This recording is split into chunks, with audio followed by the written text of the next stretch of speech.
একটি বাংলাদেশ, তুমি জাগ্রত জনতার, সারা বিশ্বের বিষয়, তুমি আমার অহংকার।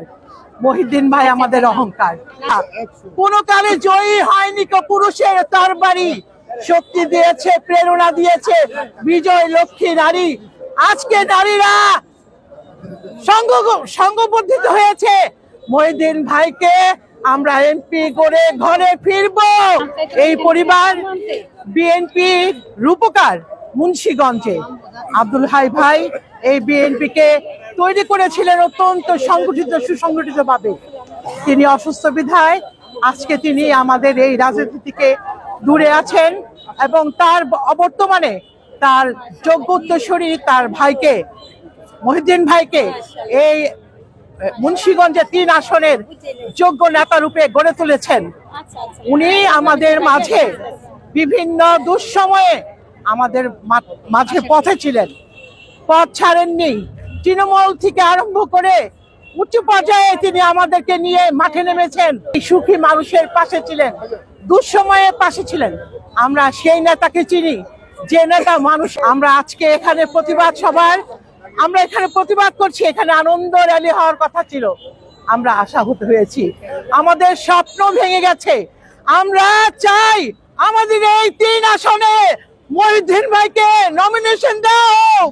দুঃসময়ের মহিউদ্দিন ভাই, আমরা তোমায় ভুলি নাই। মহিউদ্দিন ভাইয়ের ভুলি নাই। যোগ্য অযোগ্য কথাটা অনেক পরে আসে, যেখানে যার কোনো পরিচিতি নাই, জনগণ তাকে চিনে না, দেখে নাই, জানে নাই, শোনে নাই। হুট করে কমিটি যদি আর কি কেন্দ্র যদি একজনকে ধরাই দেয়, ওইটাকে গ্রহণ করতে আমাদের একটু সময় লাগবে। আমরা যাকে চিনি না তাকে নমিনেশন দিলে তো হইব না।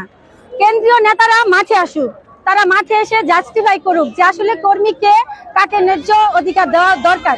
17 বছর গেছে আর এই 1.5 বছর 18.5 বছর হয় মহিউদ্দিন সাহেব নিজে একা হাতে লড়ছে।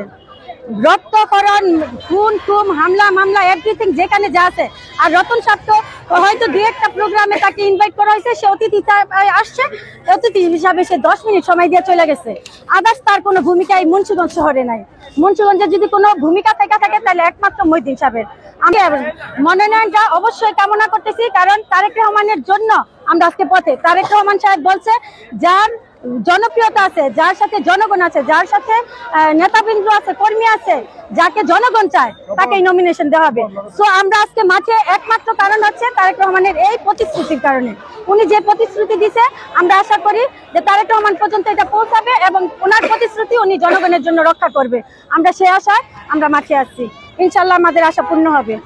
আজ আমরা এখানে মহিলা দল উপস্থিত হয়েছি। আমাদের একটি দাবি, মনোনয়ন প্রত্যাহার করতে হবে। আমরা এই মনোনয়ন মানি না। এটা কোনো দলের সিদ্ধান্ত হতে পারে না, এটা এক ব্যক্তিগত সিদ্ধান্ত।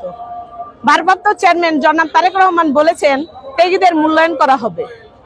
আরো বলেছেন যারা রাজপথে ছিলেন, হামলা মামলার শিকার হয়েছেন এবং জনপ্রিয়তা যার বেশি তার মনোনয়ন।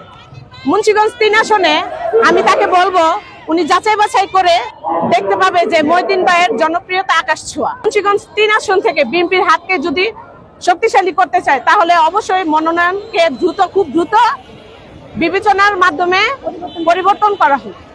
তাকে তো আমরা চিনি না, কখনোই রাজপথে দেখি নাই। আমরা ছোটবেলা থেকে দেখিয়েছি হাইসাবকে, হাইসাবের পরে আমরা পেয়েছি মহিউদ্দিন ভাইকে।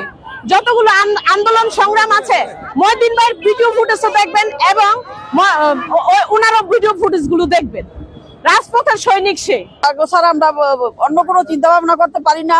রতনকে তারা চিনেই না, আমার মা বোনকেও চিনেন আপনারা, কেউ আমরা চিনি না।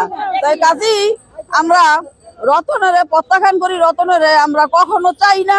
আর রতনের সাথে আমাদের কোনো সম্পর্ক নাই, মা বোনের কোনো পরিচয় নাই, চিনেই না অনেকে। তাই কাজেই আমরা চাইবো আব্দুল হাই মহিউদ্দিন ভাইকে আমরা বিপুল ভোটে জয়যুক্ত করব। রাজপথে থাকার কারণ হচ্ছে মুন্সিগঞ্জ 3 আসন কোনো ব্যক্তির সিদ্ধান্ত হতে পারে না।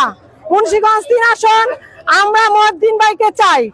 আমাদের ব্যক্তির সিদ্ধান্ত যে নমিনেশন মুন্সিগঞ্জ 3 আসনে দেওয়া আছে এটা আমরা মানি না, মানব না।